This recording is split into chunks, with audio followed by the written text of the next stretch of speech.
So today I'm talking about reflection as a tool to getting unstuck. Reflection as a tool to getting unstuck. For us that work with vulnerable people, working with them is like, the cup is already half full. But how do we fill up the cup?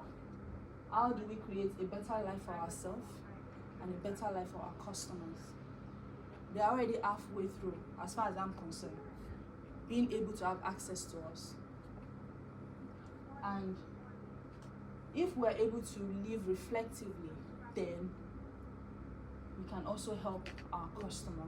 And this is what I mean. For better life for us and our customer, we are halfway through. If only we can see it. It's either we see the cup half empty or we see it half full. Now, can we all see the man on the slide? Yeah. What can we say? Sandy, what can you say?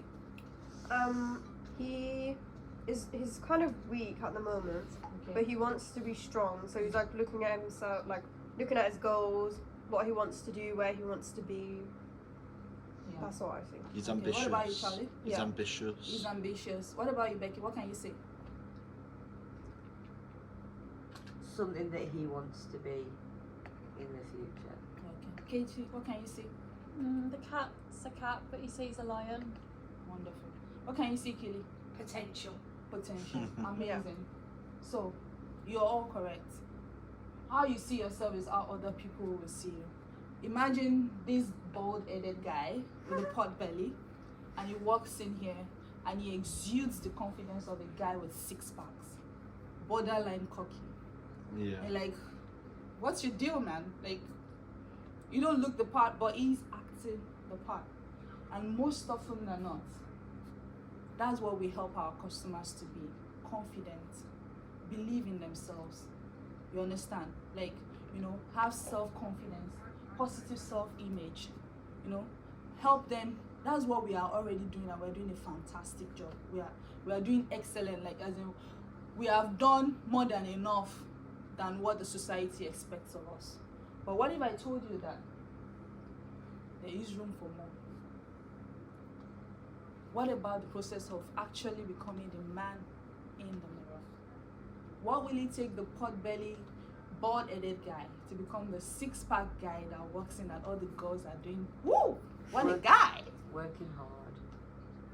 Thank you. When I got into social work, my thought was, I'm going to help people. Of course, social work is about helping people. But then there is more.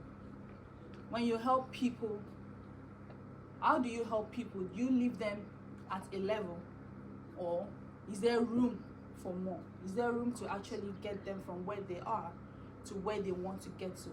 How do you help them to become the man in the mirror? So there are various models of reflection in social work.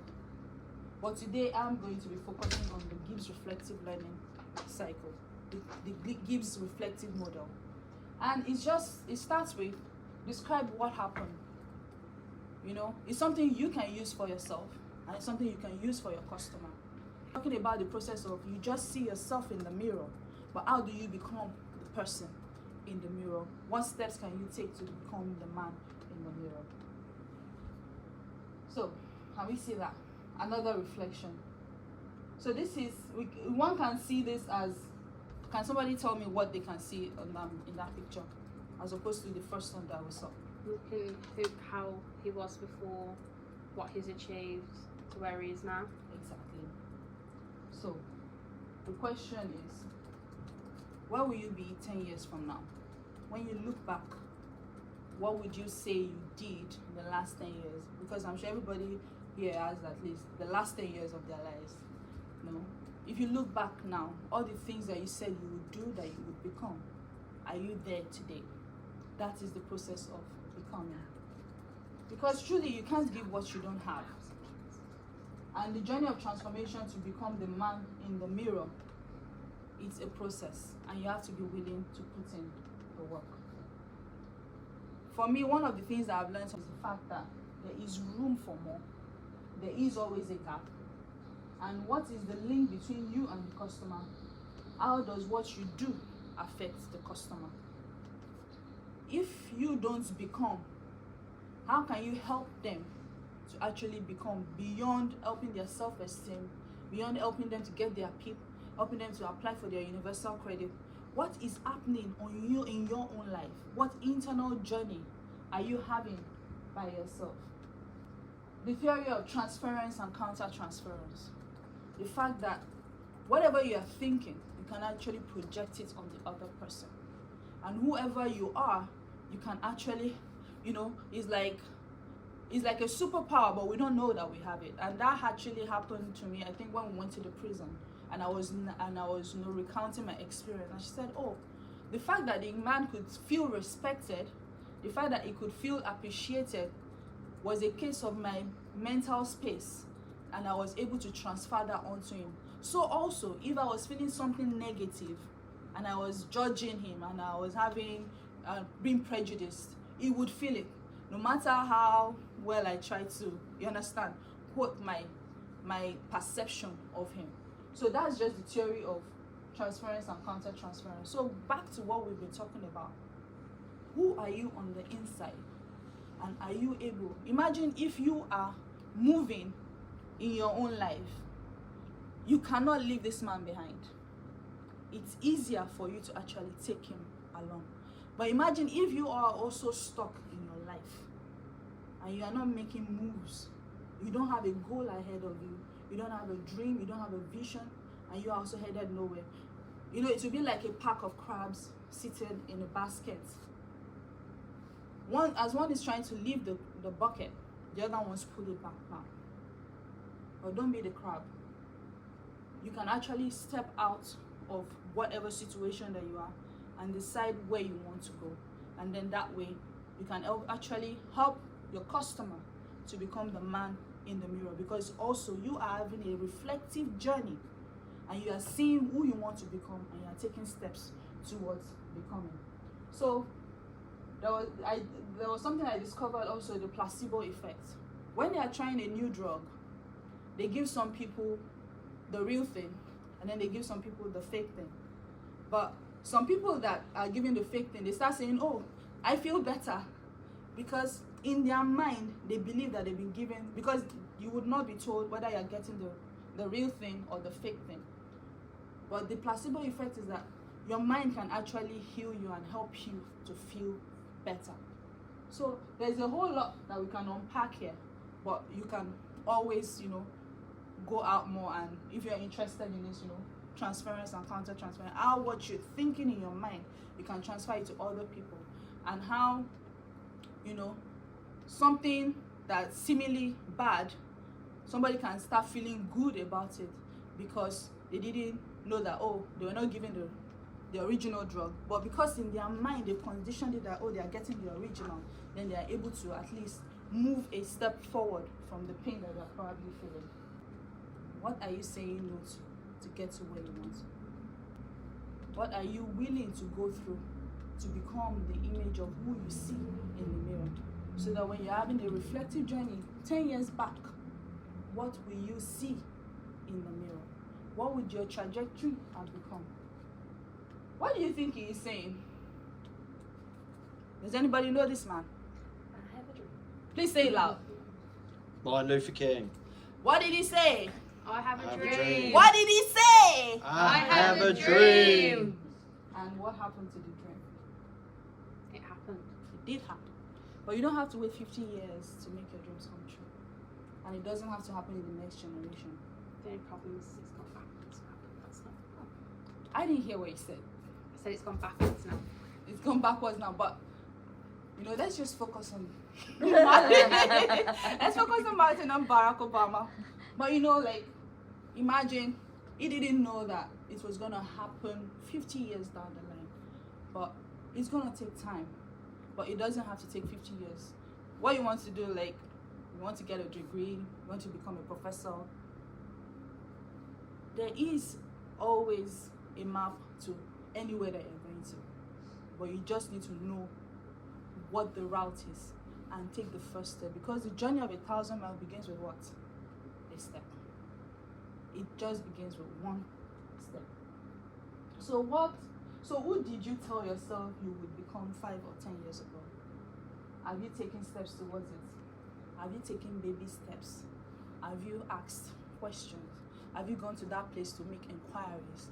You know, I don't know if minds me sharing, but something happened yesterday and she felt like, oh, okay, I think I can do this. Because she found herself in the environment where she saw the possibility, didn't you? So sometimes you just need to change the environment and go somewhere new, and you will see that, oh, this was here all along and I didn't know. Sometimes what you want to do is not as difficult as you imagine it or as other people paint it to be. You know, something profound happened. I was having a discussion with one of the members of staff. So I introduced myself, and she said, oh, she wanted to be a social worker, but her auntie discouraged her because she was having a hard time being a social worker. I said, what? And she's still carrying that hurt 10 years on. And today she's a lawyer, but she's an unaccomplished and unfulfilled lawyer. And I had a session with her, you know, we had a talk. I said, you're halfway through. Because actually, a fantastic lawyer makes a great social worker because you know the law like the back of your hand, so you know how to maneuver the law. So it's either you see like where we started, it's either you see the cup half full or you see it half empty. So baby steps. Limiting beliefs is what would make you say, I can't do it. Like I remember recently, I was having mental block. Because of all the things that I do, I need to tell a lot of stories. But I just found out that I was like, you know, when you have like a mental shutdown, I couldn't come up with anything. I was like, what's going on? And then I realized that I told myself that I couldn't tell stories because I felt they were difficult. And then I began to ask myself, who told you that it's difficult? Why is it difficult? Okay, what's you know, something as simple as that. I was struggling with it. And that night, you know, going through, okay, describe the situation, analyze it, evaluate it, what exactly is going on. And then I realized that I was seeing it as a mountain as opposed to start from where you are. And that night I was able to come up with 5 stories because I stopped telling myself that I couldn't do it, and then I backtracked, and then I was able to start from the beginning. And then poof, from that day it was like an avalanche of stories, you know, as I'm just like, oh, another story is here, oh, I just do a voice note, you know. So it's amazing what you can do if you stop telling yourself you can't do it. It's really amazing what you can do, what is possible. The only limits in your life are the ones you create in your mind. Simple. It's all in your head. So imagine if you're able to transfer that to your customer. But if you don't have it, you can't give it. If you don't have it, you can't give it. So back to Gibbs model again. Can you say this? Yeah. I was pregnant and I almost lost myself. This time last year I was on the hospital bed. It was between life and death. And I had to tell myself, Abimbola, if you can come out of this, then you can do anything. Just do it. Raquel and Kili were telling me yesterday, oh, you had a baby, you can do anything. I'm like, oh, really? Is that easy? But, you know, for lack of a better example, I remember the last couple of days of having my baby, I was back in the hospital even for like another 8 days. And I felt like I was a shadow of myself. Like, I was not at my peak. I was not performing at the level that I have always performed. I was not looking myself. I couldn't dress up. I couldn't do makeup. I couldn't eat. I couldn't do anything. I had never felt as helpless as I did when I was pregnant. Nothing has ever threatened my existence as much as pregnancy did. But you know what? Right there in the hospital, I told myself, Abimbola, once baby is out, you back on top. Baby, school, and every other thing. At the end of the day, you have to choose you first before you can help your customer. So where are you on the priority of life? Because if you place yourself at the top of the food chain, for lack of a better example, you would feed yourself first. Not being selfish, because if you don't take care of yourself, how can you take care of others? So you need to put yourself as priority. What are your dreams? What are the things that you want to do so that you can take your customer along? Because if it's not happening for you, you can't see it happen for them. You would only do the bare minimum. But the moment it becomes easy for you to do, then you can take them along. So now your turn. Use the model. Because I chose this one because it's very elaborate. Others are a bit sketchy, but this one helps you to, step by step, describe it. What are you feeling about it? Evaluate it, analyze it, conclude it, action plan. You will be able to come up with the answers yourself. We all can win together. The revolving door, the preventing homelessness, all of that. But we also need to take care of ourselves. We need to become, when we aspire, then we can help them also. Then that way we can transfer, our level of thinking, the level that we have gotten to, we can easily, because we spend time with these people. So it makes it easier, because if you are telling them to do this, but you are not doing it, you understand? But if it's happening in your life, it's almost like energy. You can transfer that positive energy to them without you even having to try so hard. Imagine you and your customer in the future bumping into each other on the first class flight 10 years from now. Like, oh, Becky, it's me. You helped my life. See what I've become. I wanted to become. What? Give me a word. I wanted to become what? A lawyer. A lawyer. Yeah. Oh, yeah. I wanted to become a lawyer. And Becky's like, oh, yeah. I have a nursing association now. It's possible. Do you understand?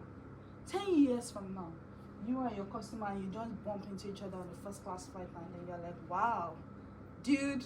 And then you imagine how you would feel, because you became aspirational, and then you were able to take them along. So, for me, how we can do this is that you can look for stories that you can draw strength from. Find stories for your customers to draw strength from. Show them how it is done. Coach them. Ask them the right questions. Ask them questions that they can't ask themselves, that they are too scared to even ask themselves. Because it's in asking those questions that they will find the right answers. So that they can see that it is possible. Because if they don't see other people that have been in their situation that made it out, it's almost impossible for them to be able to do it also. Because if we can do a 360 degree, not just a 180 degree, helping them into the accommodation, then leaving them there. If we can actually zoom in and be able, like, okay, apart from the ones that are with Spring, many more go to the exam providers. So what do we do for them after they've gone? Because I'm seeing a future of transforming their lives 360 degrees, and workshops led by these guys to be able to say, oh yeah, I went through the JQ Hub system, and I went through the JQ Hub system, and I was able to transform my life. My life transformed. You understand? So that's the future that I see. But at the end of the day, it all begins with you. Decide what you want to do. Choose today. Baby steps. The question you have asked me every day is, how do I do it? Blood, sweat, and tears. Blood, sweat, and tears. And what's the most difficult thing that you found, that you're trying to achieve? I just need that extra. Decide, this is what I want to do. Because 10 years from now, you will look back and ask yourself, why didn't I make that move? Why didn't I do it? What was stopping me? Bills, this. You can plan it and take baby steps towards what you want to do. Anything is possible. Thank you very much.